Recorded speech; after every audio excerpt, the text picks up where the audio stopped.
पापा New Guinea के prime minister ने पीएम मोदी के पैर छुए। ऑस्ट्रेलियन पीएम एंथनी एल्बनीज ने एक ऑस्ट्रेलियन स्टेडियम में जब पीएम मोदी को होस्ट किया था, तब उन्होंने सबके सामने कहा था, PM Modi is the boss. Prime minister Modi is the boss. USA के प्रेसिडेंट जो बाइडेन ने तो जापान के क्वाड समिट में पीएम मोदी का ऑटोग्राफी मांग लिया। और ये सब किस लिए? एक ऐसे पॉलिटिकल लीडर के लिए जो उनका देश के भी नहीं है। ये कुछ अजीब नहीं लग रहा? I mean, ऑस्ट्रेलिया के पीएम तो पीएम, उसके तो ऑपोजिशन लीडर्स तक जेलस थे कि एक दूसरे देश के पॉलिटिकल लीडर का नाम एक ऑस्ट्रेलियन स्टेडियम में 20,000 लोग कैसे चिल्ला सकते हैं। Kudos Bank Arena. We are now welcoming Prime Minister of India, Narendra Modi. अब इसको बहुत सारे लोग शायद मोदी जी का करिश्मा कहे, बट एक famous German sociologist max weber ने अपने करिश्मेटिक लीडरशिप थ्योरी में कहा था, उसके बिहेवियरल अपीयरेंस से तो आता है, पर ओरिजिनली वो सोशियोलॉजी और पॉलिटिक्स से भी काफी ज्यादा मोटिवेटेड होता है। बस इसी का आज हम डिटेल में स्टडी करेंगे कि क्यों और कैसे हमारे Indian prime minister Narendra Modi आज पूरे वर्ल्ड के फेवरेट लीडर बन चुके हैं। हम मेजरली 4 चीजों पे बात करेंगे: vote bank politics, Jio politics, personality and decision making. अगर हम वोट बैंक पॉलिटिक्स की बात करें तो पिछले सिर्फ 10 सालों में ही ऑस्ट्रेलिया में इंडियंस की पॉपुलेशन डबल होकर उनके टोटल पॉपुलेशन का 3% बन चुकी है। जबकि इतना रिप्रेजेंटेशन तो आज इंडिया में भी 3rd और 4th लार्जेस्ट ग्रुप्स क्रिश्चियंस और सिख्स का भी नहीं है। नो वंडर लास्ट इलेक्शन के वक्त इन इंडियन वोटर्स को जीतने के लिए ex Australian PM Scott Morrison Instagram पर मद्रास करी के साथ सेल्फी पोस्ट कर रहे थे। वहीं पे current Australian PM Anthony Albanese Hindu देवी देवता की आरती करते हुए नजर आ रहे थे। इसका नतीजा ऐसा निकला कि एक्चुअल इलेक्शन से पहले होने वाले एग्जिट पोल सर्वे में जिस कैंडिडेट को 40% इंडियंस ने वोट किया था, वही कैंडिडेट फाइनली इलेक्शन भी जीता। सेम हुआ 2020 में यूएस के साथ। करीब 72% इंडियन अमेरिकन प्लान कर रहे थे कि वो बाइडेन को वोट करेंगे।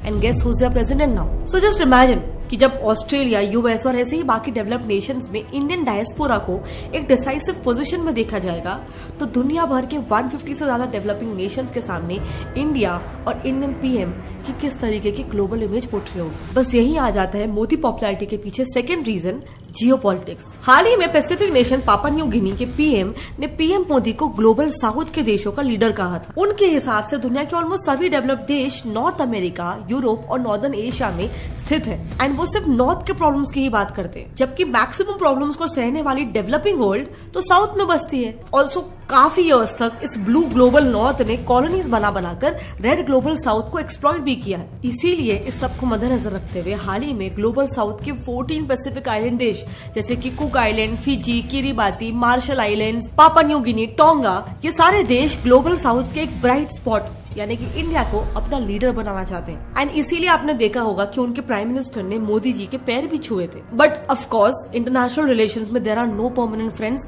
Only permanent interest. एंड जितनी रिसर्च हमने की उससे यही लगता है कि पैसिफिक आइलैंड्स या फिर इन जनरल ग्लोबल साउथ की बात करने में पीएम मोदी और इंडिया भी अपना ही फायदा देख रहे हैं। एक्चुअली ज्यादा लोगों को पता नहीं होगा, पर पीएम बनते ही मोदी जी ने ग्लोबल साउथ के इश्यूज को उठाने के लिए 14 पैसिफिक आइलैंड कंट्रीज को मिलाकर एक फोरम बनाया था, forum for Indian Pacific island countries, FIPIC। इसके जरिए इंडिया ने सोचा था कि वो किसी सुपर पावर कंट्री की तरह ही ग्लोबल इश्यूज की बात करेगा, लेकिन उनकी नहीं जिनके ऊपर सब बात कर रहे हैं, जैसे कि climate change, Russia Ukraine war, इस पे सब लोग बात कर रहे हैं। इंस्टेड अगर इंडिया को लाइमलाइट में लाना है तो हमने सोचा एक ऐसा मुद्दा चाहिए जो यूनिक हो। तो बस फिर इंडिया ने ग्लोबल साउथ का एक नया मुद्दा खड़ा कर दिया और ऑनगोइंग इश्यूज को भी इस मुद्दे से लिंक कर दिया। Most of the global challenges have not been created by the global south. यानी द फील्ड वॉज सेट और अब बस एक छोटी सी चीज की कमी थी, छोटा सा इन्वेस्टमेंट। क्योंकि जैसा कि हम जानते हैं हर छोटा इन्वेस्टमेंट फ्यूचर में बहुत बड़ा फायदा करता है। इनफैक्ट मैंने भी जब बायना कोई देश आपके उठाए मुद्दों पर अपना टाइम और मनी क्यों इन्वेस्ट करेगा अगर आप उसके देश में सिर्फ शब्द इन्वेस्ट कर रहे हो, पैसे नहीं इन्वेस्ट कर रहे। सो इंडिया ने उन 14 पैसिफिक नेशंस के कल्चरल, स्ट्रक्चरल और पॉलिटिकल बेटरमेंट के लिए इंडिविजुअली करीब 2 लाख USD पर ईयर का फंड अलॉट किया है और साथ ही उनके ब्यूरोक्रेट्स को इंडिया में ट्रेनिंग देने का वादा भी किया है। नाउ आई नो ये सुनने में एक वेस्ट ऑफ मनी लग रहा होगा, बट 14 देशों के लिए जाने वाले इन फंड्स को अगर हम मिलाकर भी कैलकुलेट करें तो ये हमारे GDP का सिर्फ 0.0001% है। बट इसके बदले हमारे देश इंडिया और इंडियन प्राइम मिनिस्टर को ग्लोबल लेवल पर एक सेंटर स्टेज मिल सकता है। एंड इनफैक्ट इसका रिजल्ट भी दिखने लग गया है। दुनिया भर के सभी पावरफुल ग्लोबल लीडर्स में से पीएम मोदी की अप्रूवल रेटिंग पिछले 4 सालों से लगातार हाईएस्ट बनी हुई है, जबकि यूएसए दुनिया के मोस्ट पावरफुल कंट्री के प्रेसिडेंट बाइडेन की अब तक की highest approval rating Modi ji के पिछले कुछ सालों में आई सबसे लोएस्ट रेटिंग से भी कम है। Which brings us to the next reason behind Modi's popularity, personality. बाकी लीडर्स आपस में कैसे इंटरेक्ट करते हैं और मोदी जी कैसे इंटरेक्ट करते हैं दूसरे लीडर्स के साथ, इसको अगर आप ध्यान से देखोगे ना तो इसमें आपको एक स्टॉन्च कॉन्ट्रास्ट दिखाई देगा। आप इन्हें कभी नहीं देखोगे एक दूसरे से एकदम गर्म जोशी से गले वगैरह मिला के मिलते हुए, पर अब देखो यही सेम लीडर्स पीएम मोदी से कैसे मिलते हैं। बस बॉडी लैंग्वेज ऑब्जर्व करो, there is a clear difference. Modi ji के मामले में ऐसा लगता है जैसे 2 देशों के पॉलिटिकल लीडर्स नहीं बल्कि 2 पुराने दोस्त मिल रहे हो। इनफैक्ट एक बार तो मोदी जी ने खुद बताया था कि वो रशिया के प्रेसिडेंट पुतिन से सिर्फ आधे घंटे के लिए मिलने गए थे रात के 11 बजे, लेकिन उनकी बातें सुबह के 4 बजे तक चलती रही। सो डेफिनेटली मोदी जी की ये पर्सनालिटी उन्हें वर्ल्ड लीडर्स से काफी क्लोज रिलेशन बनाने में हेल्प कर रही है। कितना टाइम लेंगे वो? बोले साहब ज्यादा से ज्यादा 50 मिनट, मैक्सिमम 50 मिनट। दोनों बैठे, बातें शुरू हुई साहब, और आप हैरान हो जाएंगे जो 50 मिनट का कार्यक्रम तय हुआ था, मैं करीब सुबह 3:45 बजे होटल वापस आया। But of course as I said earlier, ये सब कुछ पॉलिटिक्स है, क्योंकि जब पीएम मोदी वर्ल्ड स्टेज पर बाकी पावरफुल ग्लोबल लीडर्स से जब इस तरीके से मिलते हैं तो इससे इंडिया को 2 चीजें हासिल होती। पहले तो पीएम मोदी उनके यूनिक स्टाइल के कारण लीडर्स के बीच अलग से हाईलाइट हो जाते हैं और चारों तरफ उनकी चर्चा होने लग जाती है। एंड दूसरा, इंडिया की इन हाउस पॉपुलेशन को बड़े देशों के साथ बराबरी का एहसास होता है। अब पीएम मोदी की जो पर्सनालिटी है, इसका इंडियन ऑब्जेक्टिव्स को फुलफिल करने में कितना बड़ा रोल प्ले होता है, क्या फायदा होता है कि नहीं फायदा होता है, वो डायरेक्शन में हम नहीं जा रहे। बट हाँ, इतना जरूर है कि इससे एटलीस्ट वो ग्लोबली न्यूज में बने रहते हैं एंड उनके रिलेशंस बाकी लीडर्स के साथ कंपैरेटिवली अच्छे हो जाते हैं। अब आते हैं लास्ट रीजन पे, which is Modi ji strong decision making. ये पॉइंट पे तो स्पेसिफिकली हम ये बिल्कुल बात नहीं कर रहे कि ये जो डिसीजंस उन्होंने लिए हैं वो सही थे या गलत थे। हम सिर्फ ये बोल रहे हैं कि उन्होंने काफी डिफिकल्ट सिचुएशंस में डिसीजन लिया, जो अपने आप में ही दूसरे देशों के लीडर्स के साथ रिलेशंस बिल्ड करने में बहुत इंपॉर्टेंट होता है। सो देखो, 2017 में प्राइम मिनिस्टर मोदी वो पहले इंडियन पीएम बनते हैं जो इजराइल का दौरा करके आते हैं, यानी उसको विजिट करके आते हैं प्रॉपर्ली। इससे पहले अरब नेशंस की नाराजगी से बचने के लिए किसी इंडियन पीएम ने ऐसा नहीं किया था। देन उसी साल जब इजराइल यूएस के सपोर्ट से जेरूसलम को अपना कैपिटल बनाने का यूएन में प्रपोजल रखता है तो इंडिया अरब नेशंस के साथ मिलकर उसे स्ट्रक डाउन कर देता है। एंड ये सब के बावजूद 1 महीने के अंदर अंदर ही इजरायली पीएम नेतान्याहू करीब 100 इजरायली कंपनीज के 130 बिजनेस डेलीगेट्स को लेकर फिर भी इंडिया आते हैं और 9 कोऑपरेशन डील साइन करते हैं। ये सब के पीछे का मतलब समझ रहे हो? ऐसे की डेवलपमेंट्स को देखकर ग्लोबली अब इंडिया को उस स्टेज पर देखा जा रहा है जहां वो बिना किसी वर्ल्ड पावर या फिर ग्लोबल पॉलिटिक्स से इन्फ्लुएंस हुए खुद का ग्लोबल एजेंडा खुद से सेट कर सकता है। ऐसी डिप्लोमेसी बिना किसी बैकलैश के और कौन सा देश कर सकता है? प्रोबेबली सिर्फ यूएस, क्योंकि एक तरफ वो सऊदी अरेबिया का सबसे बड़ा आर्म सप्लायर है, वही दूसरी तरफ वो इजराइल का सबसे बड़ा क्लोज एलाई है। सो एक ही टाइम पे यूएस के तो दोनों दुश्मन देशों के साथ अच्छे रिलेशन है। सो ऐसे में क्योंकि मोदी जी की लीडरशिप में इंडिया भी इसी रास्ते पर निकल रहा है तो एटलीस्ट इससे ऐसा पोर्ट्रे होता है कि अनडाउटेडली मोदी जी को भी एक टफ पावरफुल लीडर के तौर पर देखा जा रहा है, जिसे क्रैक करना काफी मुश्किल है। ये इसका एक और एग्जांपल ले लो, यूके के साथ चल रहा free trade agreement drama. UK की बिगड़ती इकोनॉमी के कारण सिर्फ 2 महीने में उनके 2 पीएम्स को रिजाइन करना पड़ा। ऐसे कंडीशन में इंडिया के साथ free trade agreement British economy के लिए एक लाइफ सेवर बन सकता था, लेकिन 2020 में ही ऑलमोस्ट फाइनल हो चुकी डील पर पहले तो यूके की होम सेक्रेटरी सुवेला ब्रेवरमैन ने पानी फेर दिया यूके में बढ़ते इंडियन इमिग्रेशन को लेकर इंडियन गवर्नमेंट पर सवाल उठा के। और उसके बाद जैसे ही मामला हल्का सा ठंडा हुआ था तो वहां की इंडियन एम्बेसी पर खालिस्तानी अटैक और उस पर यूके पुलिस के ठंडे रिस्पांस ने एफटीए को पूरी तरह से आईसीयू में पहुंचा दिया। ये खालिस्तानी अटैक पे तो आपको याद होगा कि वहां पर जब अटैक किया था तो और यूके ने कोई रिस्पांस नहीं दिया था तो इंडिया ने भी इंडिया में जो यूके की एम्बेसी थी वहां से सिक्योरिटी को कम कर दिया था, मतलब बेसिकली जैसे को तैसा, वो भी यूके के साथ। So India under PM Modi is clear कि ये बड़े देशों का handshake with one hand and knife with the other hand, ये वाला एटीट्यूड नहीं चलने वाला है। इनफैक्ट बड़े देश ही क्या, इंडियन गवर्नमेंट ने अब ये इन जनरल भी काफी क्लियर कर दिया है कि नेशनल प्राइड, नेशनल इंटरेस्ट और नेशनल सिक्योरिटी के साथ अब बिल्कुल भी कोई भी कॉम्प्रोमाइज नहीं चलने वाला है। ये पुलवामा के बाद भी सेम हुआ था। 2019 में पुलवामा अटैक के बाद इंडियन गवर्नमेंट अपने एक्शन को लेकर काफी क्लियर थी। तो ये मोदी है,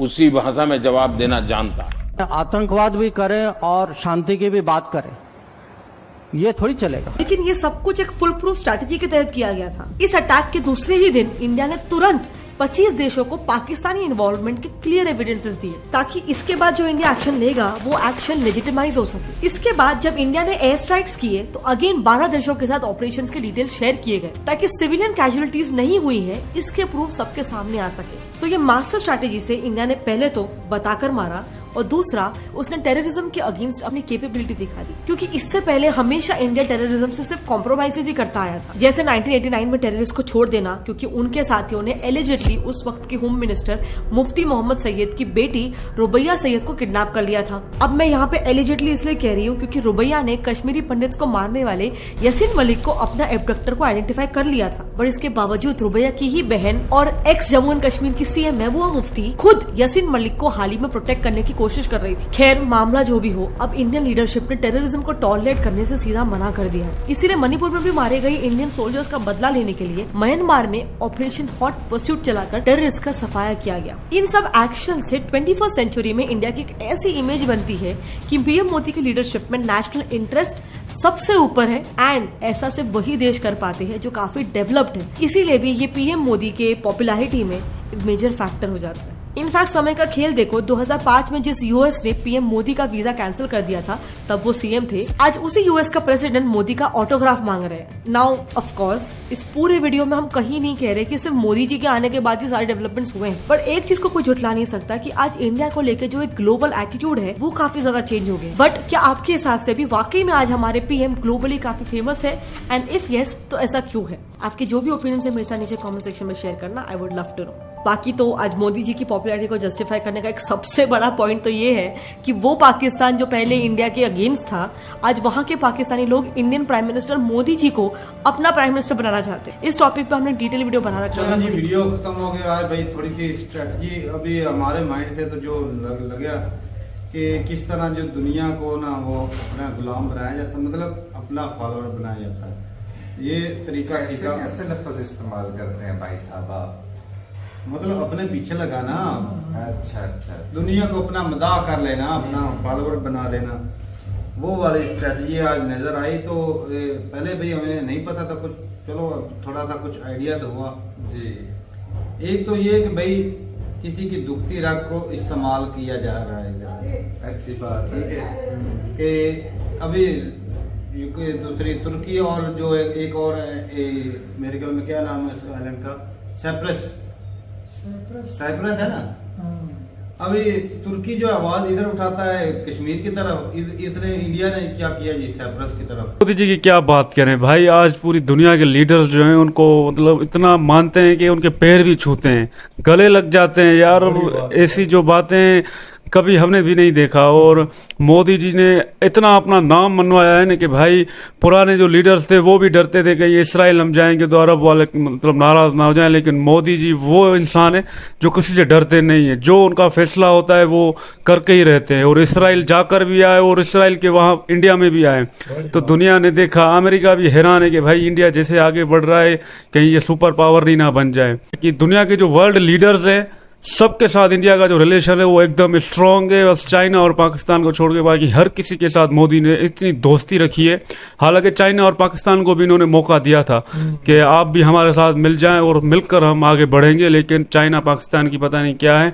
बाकी मोदी जी भाई किसी से नहीं डरते। अमेरिका हाँ गाइस, तो बिल्कुल भाई बहुत एक अच्छी इन्फॉर्मेशन थी, और उससे हटकर अगर भाई इस चीज को देखा जाए तो पीएम मोदी के लिए जो उन्होंने पॉइंट उठाए हैं बहुत भाई ऑथेंटिक पॉइंट है, क्योंकि लास्ट जो उनके भाई दौरे हुए हैं ना बाहर के भाई वो बहुत ज्यादा इंटरेस्टिंग थे। लास्ट ऑस्ट्रेलिया वाला भाई, और देख ले के दूसरा वो भाई हाँ भाई वो जैसे हाँ नाम थोड़ा सा मुश्किल है, तो वो जैसे भाई उन्होंने आते साथ ही पीएम मोदी जी का भाई इतना प्यारा वेलकम किया। ये चीज है कि अब जो भी वर्ल्ड लीडर उनसे मिलते हैं भाई ना वो बहुत प्यारा भाई उनका वेलकम। ये चीज है कि भाई बस इसके पीछे अपनी भाई मेहनत है कि जो भाई वो जिसकी वजह से आगे इतना ज्यादा आ रहे हैं। और अभी लास्ट जो भाई उन्होंने आकर मांगे थे कि अपना भाई इधर कर दे साइन ऑटोग्राफ कर दे भाई अपने। थैंक्स करता हूँ अपनी बहना को, जिस तरह से उन्होंने ये वीडियो बनाई और बहुत ही कमाल की कॉन्फिडेंस था, और ऐसा कॉन्फिडेंस कहीं कहीं देखने को मिलता है। तो जो तारीफ की गई है वीडियो में वो तो नज़र भी आ रही है कि जो वर्ल्ड का फेमस पीएम है वो नरेंद्र मोदी है। जहाँ भी वो जाते हैं इतनी इज्जत मिलती है। अमेरिका में जाते हैं इतना जोश और जज्बे से उसका इस्तकबाल किया जाता है। जब वो पीछे से गए हैं उसका वज़ीर आज़म उसके पाँव छू रहा है, तो ये पर्सनालिटी को नहीं, ये मुल्क की इज्जत होती है कि आपका मुल्क कितना तरक्की कर रहा है और उसका वज़ीर आज़म कौन है। और उसका वज़ीर आज़म नरेंद्र मोदी है जिसने दुनिया की 5वीं बड़ी इकॉनमी और आगे जाकर 4थी इकॉनमी या 3री इकॉनमी बनने जा रहा है। और सारी दुनिया की जो इस वक्त नजरें हैं ना वो नरेंद्र मोदी की तरफ है। जैसे वो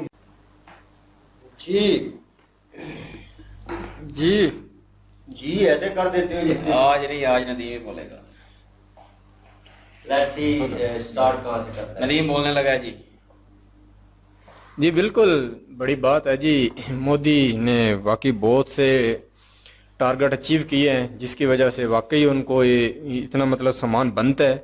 बाकी ये है कि मेरा इसमें ये एक राय ये भी है कि ये मतलब वो जो सूरज चढ़ा हुआ सूरज आसमान पे हो तो उसको सारी सलाम करते हैं। बस अभी मोदी ने मतलब एक पावरफुल कंट्री बन गया, अभी मतलब इतनी इकॉनमी उनकी मतलब हैवी है, अच्छी है, बहुत है, तो वो सारे सलाम तो करेंगे। हर कोई उनको सलाम इसीलिए कर रहा है, वो सबको फायदा दिख रहा है इसमें, तो ये बड़ी बात नहीं है। बाकी मोदी जो है ना उनको जो है मतलब यह है कि जैसे मैंने देखा डील करते हैं ना, मतलब झुक के नहीं, ठीक है, वो सीधे अपना मतलब वो बोलते हैं कि सब एक बराबरी की सतह